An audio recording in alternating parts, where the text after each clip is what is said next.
Բարոյ ձեզ հարգելի հայրենակիցներ, ես Մարատ Հակոբյանն եմ Կիևից։ Այսօր Ուկրաինա Ռուսաստանի լայնածավալ ներխուժման 1388-րդ օրն է, աշխարհում քաղաքական իրադարձությունների ինտենսիվությունը չի նվազում, նույնիսկ Սուրբ Ծննդից ընդամենը մի քանի օր առաջ։ Ուկրաինան երկրորդ օրն է անընդմեջ մասշտաբային հարվածներ է հասցնում կարևոր օբյեկտներին Ռուսաստանի տարածքում, որոնցից իմ կարծիքով այսօր ամենակարևորը Յարոսլավլի նավթավերամշակման գործարանն է, թեև միայն դրանով չեն սահմանափակվում գիշերվա հարվածները Պուտինի երկրի տարածքում, իդեպ 3 եւ այսօր մոտ 3000 կորուստուն են ռուսները ռազմաճակատում, ուտիլիզացիան օկուպանտների տպավորիչ ծավալների է հասել։ Եվրոպայում կոչ են արել Թրամփին չմիջամտել եվրոպական ժողովրդավարությանը, մինչդեռ Թրամփի շրջապատում շարունակում են հորինել Դոնբասի համար նոր ստատուսի տարբերակներ Ռուսաստանի հետ հնարավոր գործարքի շրջանակում։ Եթե նկատել եք, ես ի տարբերություն տարատեսակ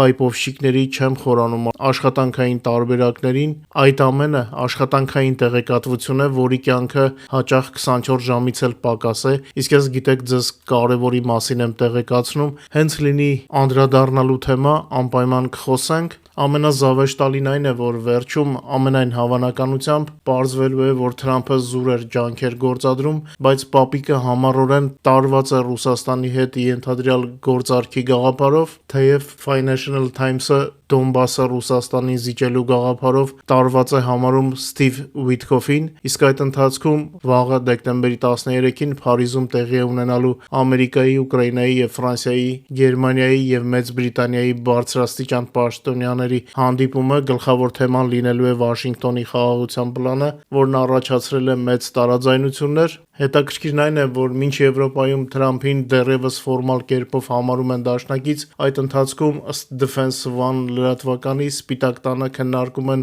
Կոր 5 նոր խմբի ստեղծման գաղափարը, ուր պետք է ընդգրկվեն Ամերիկան, Չինաստանը, Ռուսաստանը, Հնդկաստանը եւ Ճապոնիան իբր ավանդական հակառակորդներին մերձեցնելու եւ կտրուկ հակադրություն ստեղծելու գործող մեծ յոթնյակի հետ։ Երևի արդեն լսել եք Կոր 5 ստեղծելու գաղափարի մասին, այսինքն լինելով մեծ յոթնյակի անդամ նման ծրագրեր են մտածվում կամ դավեր են նյութում, կարելի է ասել։ Պատկերացնում եք, ինչ մասշտաբի են դեստրուկտիվ մտքերը, որոնք փորձ է արվում ներկայացնել որպես կոնստրուկտիվ։ Միևնույն ժամանակ Թրամփի թիմի պաշտոնյաները հերքում են այլընտրանքային տարբերակների առկայությունը, թեև օրինակ Ամերիկան օրերս հրաժարվեց ՄԱԿ-ում քվեարկել Չեռնոբիլյան աղետի հետևանքների ուսումնասիրման մեղմացման եւ նվազեցման ուղղությամբ միջազգային համագործակցության եւ ջանքերի համակարգման ուժեղացման բանաձևի օգտին։ Դեմ քվեարկեցին Ռուսաստանը, Բելարուսը, Չինաստանը, Հյուսիսային Կորեան, Նիկարագուան, Նիգերը, ինչպես նաև Ամերիկան։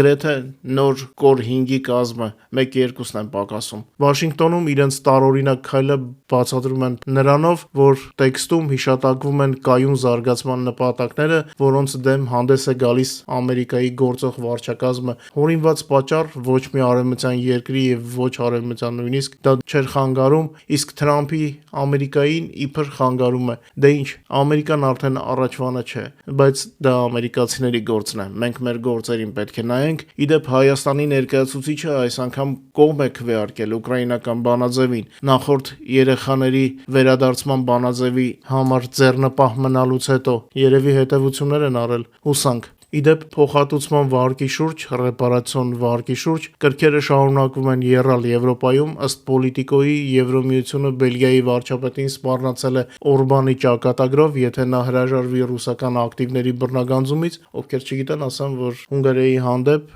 Օրբանի պատճառով պատժամիջոցներ է կիրառվում Եվրոմիության կողմից։ Իդեպ Թրամփի ջանքերին հակառակ թվում է, թե Ռուսաստանի ներսում այնքան էլ չեն հավատում վարդագույն հեռանկարներին, Պուտինի վալյուտան ռուբլին փլուզվում է, իսկ կրեմլյան օլիգարխները կրկնակի ակտիվացել են վալյուտայի գնումներում, պատրաստվելով վատագույնին, իսկ օլիգարխները այնպիսի մարդիկ են, որ զուր քայլեր գրեթե չեն անում։ Իդեպ օրերս մեր լսարանից հարց կար Ռուսաստանում ռուբլու կուրսի ամրության մասին, դե ամրացումը նախորդ ժամանակաշրջանում, ինչպես գիտեք, արհեստական էր, դա ռուս տնտեսագետներն էին ասում, իսկ ինչպես միշտ լինում է արհեստականի հետ, փլուզվում է եւ մնում է միայն բնականը, կամ ոչինչ չի մնում։ Միևնույն ժամանակ ինքը Պուտինը ուկրաինական հարվածային դրոններից վախենալով իր Վալդայան առանձնատան շուրջ տեղադրել է նվազագույնը 20 հոպ կետ։ Պատկերացնում եք, չէ՞, վախի մասշտաբը։ Միգուցե Հայաստանում շատերը դեռ չեն պատկերացնում, որ երբեմնի մեծ համարվող Պուտինը միջուկային տիրության ղեկավարը, այսպես կոչված միջուկային տիրության ղեկավարը, այս աստիճան կվախենար դրոնների հարվածներից մահանալուց։ Երբեմն ինձ զարմացնում է 5-րդ Շարասյան որոշ ներկայացուցիչների նվիրվածությունը Ռուսաստանին ու Պուտինին։ Կարծում եմ, եթե նույնիսկ Պուտինը մահանա, Հայաստանում որոշ մարդիկ կասեն, թե դա նրա խորամանկ քայլն էր։ Աբսուրդ է, չէ՞։ Հիմա տրամադրության բարձրացնելու համար մեջբերեմ մի հայ լրագրողի խոսք 5-րդ Շարասյան։ Նրա կարծիքով Փաշինյանի ինքնաթիռի հետ կապված միջադեպը Ռուսաստանում իբր Պուտինի արձագանքն էր նրա Գերմանիա կատարած այցին։ Այսինքն այդ լրագրողի տրամաբանությամբ Պուտինը այնքան վիրավորվել էր Փաշինյանից, որ նրան պատժել էր ուկրաինական դրոնների միջոցով։ Մեջբերում եմ հեղինակի խոսքը, Պուտինը երևի նայում էր երկնքում կախված Փաշինյանի ինքնաթիռին ու ժպտում։ Ստեղ են ասել, չէ, մեղակ ես Տեր Աստված։ Դե ինչ, բարձրացրեցի ձեր տրամադրությունը։ Այժմ խնդրում եմ օգտվել YouTube-ի գործիքներից մեր եթերի առաջխաղացման համար։ Չեմ դադարել ու կրկնել, որ հենց դուք եք որոշում, որքան օգտակար է հաղորդման բովանդակությունը եւ հենց դուք եք նպաստում մեր լսարանի ընդլայնմանը։ Խնդրում եմ լայքեք եւ եթե հնարավոր է կիսվեք մեր հեռարձակմամբ սոցիալական ցանցերում։ Հիշեցնեմ նաեւ, որ օրական 24 ժամ կարող եք տեղեկանալ Ուկրաինայի եւ Ուկրաինայի շուրջ նորությունների մասին մեր Telegram-յան ալիքից, QR կոդը ձեր էկրաններին է, բաժանորդագրվեք եւ վայելեք։ Իդեպ Փաշինյանի ինքնաթիռի հետ կապված ասեմ, որ ես անցած տարվա դեկտեմբերից եմ ասում՝ մի թռեք Ռուսաստան։ Երևի էլի մտածում էին, թե տղայա Կիևից խոսում է, էլի։ Կրկնում եմ, ժողովուրդ, ձեռնպահ մնացեք Ռուսաստան թռնելուց։ Պուտինը այլևս իր երկնքի տերը չէ։ Որքան էլ որ դուք դժվար եք դա անցալում, Պուտինը վերածվում է խրտվիլակի։ Ուկրաինայի գյուղերում իրենց կյանքի գնով առաջ գնացած զորքով նա փորձում է պարտակել իր մնացած պարտությունները։ Եթե միտեղ առաջ է գնում, մյուս տեղում զիջում է օդը, ռուսական օդը, փաստացի եվրոպական մասը Ռուսաստանի, Ուկրաինայի դրոնների վերահսկողության տակ են։ Բազմիցս զգուշացրել եմ, մի թռեք, խնայեք ձեր կյանքը։ Հատկապես, որ Ռուսաստանի գահավիժող տնտեսությունը ավելի ու ավելի է նվազեցնում այդ երկրի գրավչությունը բիզնեսի համար։ Ինչպես նշում է անկախ ռուս տնտեսագետ Վիչեսլավ Շիրայևը, վերջին օրերին Ռուսաստանում տեղի ունեցող ռուբլու կտրուկ թուլացումը դարձավ կենտրոնական բանկի գործողությունների անմիջական հետևանքը։ Տնտեսագետը ընդգծում է, որ Ռուսաստանի գլխավոր բանկը երկար ժամանակ մանիպուլացնում է փոխարժեքը, չհենվելով երկրի տնտեսության իրական վիճակի վրա։ Փորձագետը շեշտում է, որ այս անգամ կենտրոնական բանկը կիրառել է առանձնահատուկ գործիք, իշխանությունները հանել են արտարժույթի արտահանման սահմանափակումները։ Դրանից հետո խոշոր ռուս օլիգարխներն ու պաշտոնյաները զանգվածաբար սկսել են արտարժույթը դուրս բերել արտասահման։ Երկրի ներսում արտարժույթի գնումների ծավալը գրեթե կրկնապատկվել է, մոտ 80 միլիարդից հասնելով 160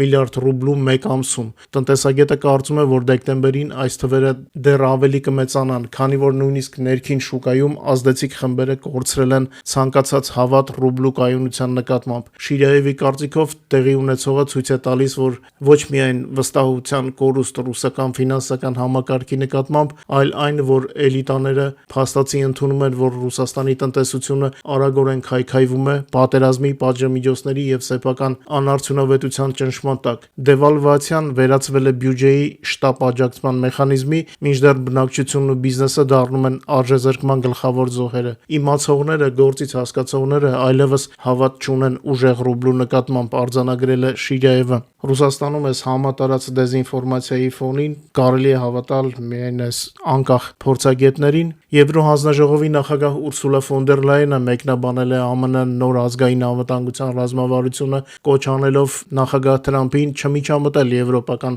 ժողովրդավարությանը։ Այս մասին գրում է Պոլիտիկոն։ Հիշեցնեմ, որ ԱՄՆ նոր ազգային անվտանգության ռազմավարության մեջ նշված էր, որ առաջիկա 20 տարիներին Եվրոպային իբր սպառնում է ցիվիլիզացիայի կործանում։ Բացի այդ, ռազմավարությունը քննադատում է Եվրոմիության քաղաքականությունը, որը միտված է եվրոպական ծայրահեղ աճ կուսակցությունների նկատմամբ վերահսկողությանը։ Այս կապակցությամբ Եվրոհանձնաժողովի ղեկավարը կոչ է արել Թրամփին չմիջամտել եվրոպական ժողովրդավարությանը, քանի որ դա ընտրողների իրավունքն է, որը պետք է պաշտպանել։ Միաժամանակ ֆոն դեր Լայենը ընդգծել է, որ միշտ ունեցել էր շատ լավ աշխատանքային հարաբերություններ ԱՄՆ նախագահների հետ, բայց նրա կարծիքով Եվրոպան պետք է կենտրոնանա ինքն իր վրա եւ հպարտ լինի ինքն իրենով։ ԱՄՆ նոր ազգային անվտանգության ռազմավարությունը ավելի վաղ քննադատել էր Գերմանիայի կանցլեր Մերցը, նրա խոսքով փաստաթղթում կան Եվրոպայի համար անընդունելի կետեր, թե որ կետերի մասին էր խոսքը նա չի հստակեցրել, Մերցը հայտարարել է, որ Եվրոպան պետք է դառնա ավելի անկախ Միացյալ Նահանգներից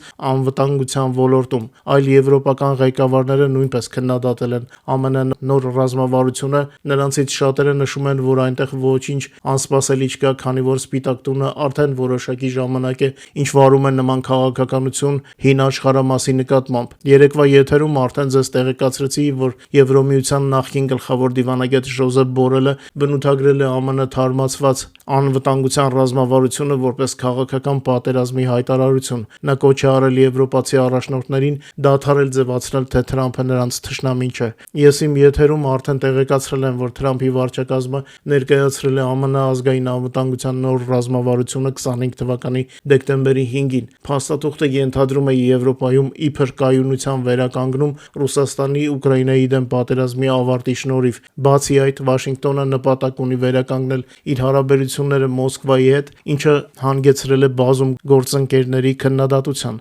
Երեկվա եթերում տեղեկացրեցի, որ բանը հասել է նրան, որ Դանիան որպես մարտահրավեր է ընկալում Թրամփի ամերիկան Գրենլանդիայի հանդեպ հավակնությունների պատճառով։ Իդեպ այսօր Telegraph եւ Independent հրատարակությունները գրում են, որ ԱՄՆ նախագահ Դոնալդ Թրամփի վարչակազմը մտադիր է Եվրոմիությունից դուրս բերել 4 երկիր, խոսքը Ավստրիայի, Հունգարիայի, Իտալիայի եւ Լեհաստանի մասին է։ Սպիտակ տանը իհարկե սա նույնպես հերքում են, բայց ինչպես ասում են, առանց կրակի ծուխ չի լինում։ Մենք կհետևենք նաեւ այս թեմային։ Մի խոսքով Թրամփը աշխարհը խառնել է իր քաղաքականությամբ։ Տեսնենք վաղը Փարիզում ինչպես կկայանա դեռ դաշնակից համարվող երկրների բանակցությունները։ Ինչպես ասացի, եթերի սկզբում Փարիզում պետք է հանդիպեն Ամերիկայի, Ուկրաինայի, Ֆրանսիայի, Գերմանիայի եւ Մեծ Բրիտանիայի բարձրաստիճան ներկայացուցիչները Թրամփի պլանը քննարկելու համար։ Մոտեցանք ռազմաճակատի լուրերին։ Ուկրաինայի պաշտպանության ուժերը ճշգրիտ դրոնային հարվածներով նվազեցրել են ռուսական ավիացիայի քանակը Սևաստոպոլի Կաչա օդանավակայանում 1 Ան-26 ինքնաթիռով, ինչպես նաև նվազեցրել են օդաչուների թիվը, որոնց կորուստները այժմ հաշվարկվում են։ Առաջնագծում տեղի ունեցել 174 մարտական բախում, մի քիչ երեկվանից պակաս մարտեր են եղել, բայց Ռուսաստանի կորուստները նորից ռեկորդային են։ Ամենաթեժ մարտերի կետը շարունակում է մնալ Պոկրովսկն ու նրա շրջակայքը, որտեղ գրանցվել են 49 մարտական բախում, Կուրսկի Սումիի ուղղությամբ 6 մարտական բախում է գրանցվել, Ալեքսանդրովսկի ուղղությամբ 26 բախում։ Ուկրաինական զորքերը ոչնչացրել են եւս 1400 ռուս զինվորական եւ 394 միավոր տեխնիկա ու զինամթերք, այդ թվում 2 տանկ, 6 զրահամեքենա, 16 հրետանային միջոց, 2 ռեակտիվ թշնամուկայան, 3 ռուսական հոբ միջոց, 1 ինքնաթիռ, 253 ռուսական տակտիկական դրոններ, 2 թևավոր հրթիռներ եւ 109 ռուսական բանակի տրանսպորտային եւ հատուկ միջոցներ։ Ուկրաինայի գլխավոր շտաբի գնահատականով լայնամասշտաբ պատերազմի սկսվելուց ի վեր ռուսական զորքերի ընդհանուր կորուստները կազմել են արդեն 1,186,480 օկուպանտ։ Լավ լուրեր ունենք Կուպյանսկից, քաղաքի հյուսիս-արևմտյան մասը ամբողջությամբ մաքրվել է օկուպանտներից, մաքրման օպերացիան դեռ շարունակվում է։ Ուկրաինայի հատուկ գործողությունների ուժերի ստորաբաժանումը Չորնայի Իսկրա շարժման հետ համագործակցության արդյունքում անցկացրել է հատուկ գործողություն Կասպից ծովում, որի արդյունքում վնասվել են Ռուսաստանի 2 նավեր Կալմիկիայի Հանրապետության ծովափին, որոնք տեղափոխում էին զինտեխնիկա եւ ռազմական նյութեր։ Վնասված նավերի թվում են Կոմպոզիտոր Ռախմանինովը եւ Ասկար Սարիջան նավեր, որոնք օգտագործվում են ռազմական նպատակներով եւ ենթակա են ԱՄՆ պատժամիջոցների, Իրանի եւ Ռուսաստանի միջև ռազմական բեռների մատակարարման մեջ ներգրավված լինելու պատճառով։ Մեր հատուկ գործողությունների ուժերը շարունակում են անհամաչափ գործողություններ իրականացնել Ռուսաստանի բանակի հարձակողական հնարավորությունները թուլացնելու նպատակով։ Գիշերը ռուսներն էլ իրենց հերթին են գրոհել Ուկրաինան։ Ռուսները ինչպես միշտ թիրախավորել են քաղաքացիականներին Ուկրաինայի մարզերում։ Դեկտեմբերի 12-ի գիշերը Դնեպրոպետրովսկի մարզի Պավլոգրադ քաղաքի վրա Ռուսաստանի օդային հարվածի հետևանքով 1 մարդ զոհվել է, 4-ը վիրավորվել։ Դեկտեմբերի 11-ի երեկոյան օկուպանտները հարվածեցին նաև Նիկոպոլի շրջանին։ Բարի դրոնները երեկելի իրենց գործն էին անում օկուպացված տարածքներում եւ Ռուսաստանի տարածքում, խոցելով ռազմական եւ ռազմավարական թիրախներ, զանգվածային հարձակման պատճառով Ռոսավիացիան նորից սահմանափակել էր ինքնաթիռների ժամանումն ու մեկնումը Մոսկվայի բոլոր օդանավակայաններում։ Դեկտեմբերի 12-ի գիշերը դրոնները հարձակումներ են իրականացրել նաև Ռուսաստանի Յարոսլավլի մարզի տարածքում գտնվող ռազմավարական օբյեկտների վրա։ Հարվածի տակ է հայտնվել Յարոսլավլի նավթավերամշակման գործարանը, իմիջիայլոց քաղաքն էլ էր պարալիզացվել գործարանի խոցման պատճառով։ Վստահ եմ ձեզանից շատերը արդեն մեր Telegram-ում տեսել են բոլոր կադրերը։